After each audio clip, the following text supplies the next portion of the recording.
Band Against Humanity in the next couple minutes. But so that's May 25th. Then June 1st, you guys are in Owen Sound. Yes, sir. June 15th, you head out to Montreal, Piranha Bar.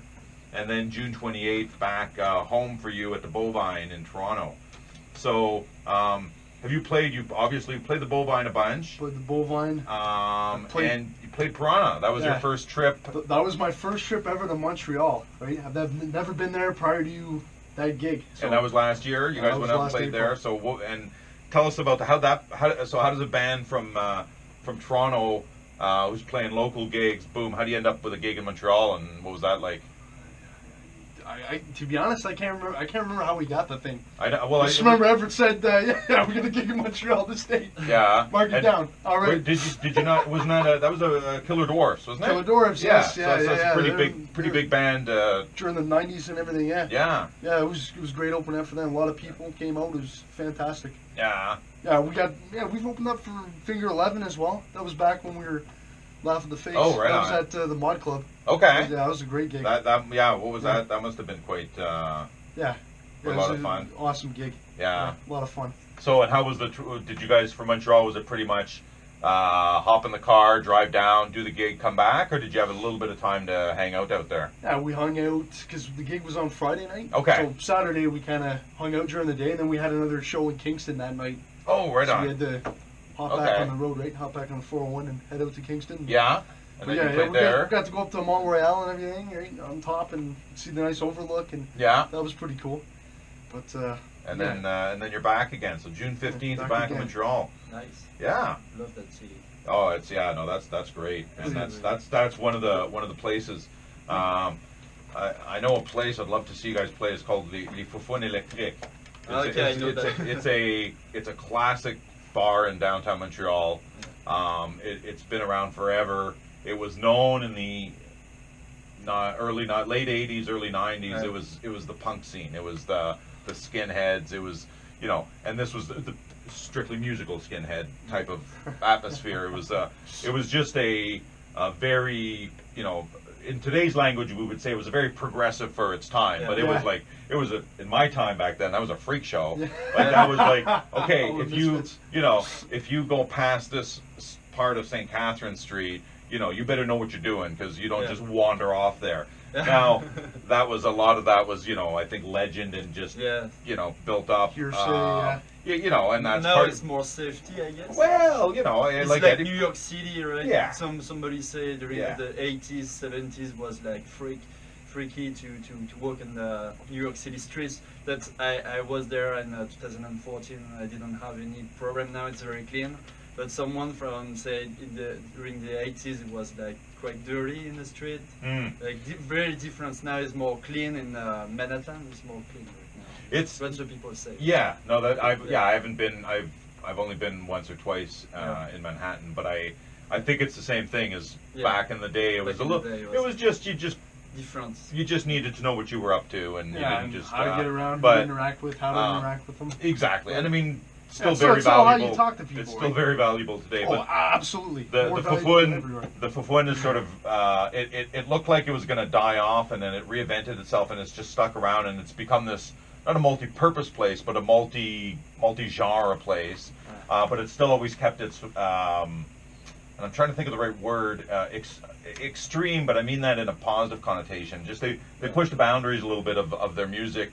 So it's not. This is not where you're going to go on a first date with somebody who you don't know what they're into, because one night is going to be hard rock, next one's going to be like extreme death metal, and then it'll be punk or ska or whatever. All over the spectrum. It's quite but it's every time I've gone they have like a 2 or 3 story thing, so they have a club part, and then they have a concert part up top, and it gets wild. Yeah, it's a really really fun place to play. So maybe we'll throw that on my bucket list for where Nervecast should play. How's that work? That's pretty good. Okay. So sorry, before to play the music, I guess I don't know if you have the time, but I just have a question for you. How did you manage your time when you start to play with Nervecast?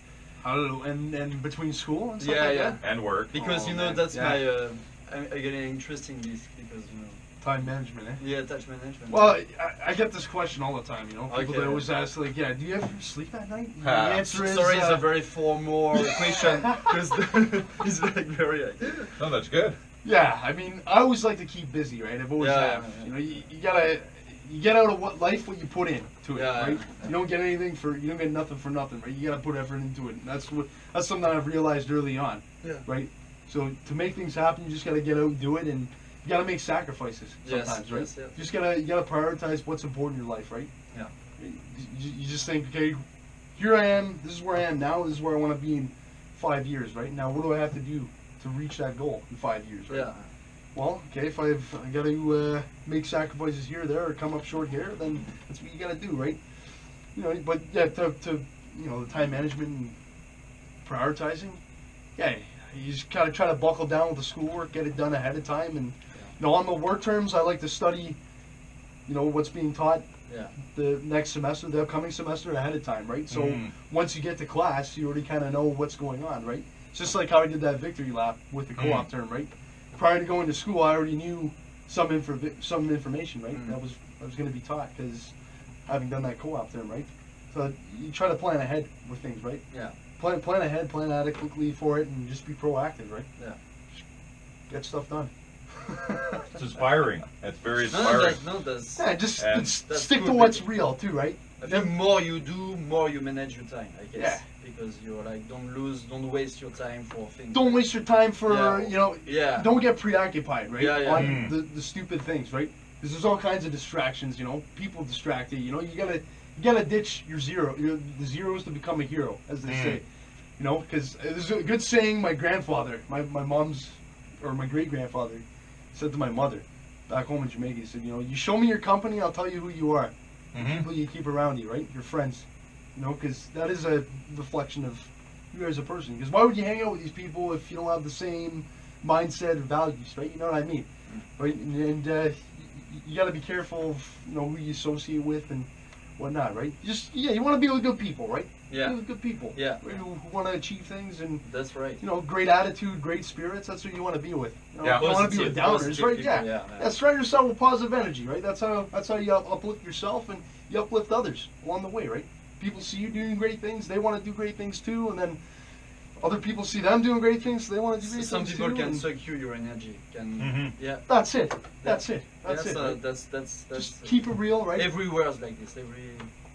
Everywhere's like that, and that's stuff you can take anywhere in your life. To the workplace, to school, to your career. That's why I love playing in a band, because in a band you develop a whole skill set, right? Transferable skills, like going on stage performing. It's the same with the motivational speaking I do, right? You know, getting up, because at work you got to do presentations and meetings and stuff like that, right? And some people, they have stage fright. They can't get up there, you know, they freeze up. But going on stage, playing the drums, rocking out, it's no problem for me, right? It's become second nature. So I can easily get up and, you know, give a presentation, no problem. That's the stuff I live for, right? Communication. Communication, that's #1 skill in the workplace, right? Yes. People got to know what you're talking about, because that's how things don't get done, right? Miscommunication. In the band, you got to be able to communicate properly and, you know, to get the job done properly, right? But that all comes with practice. And how do you practice? You practice by getting out, getting involved in things. Get off the couch, right?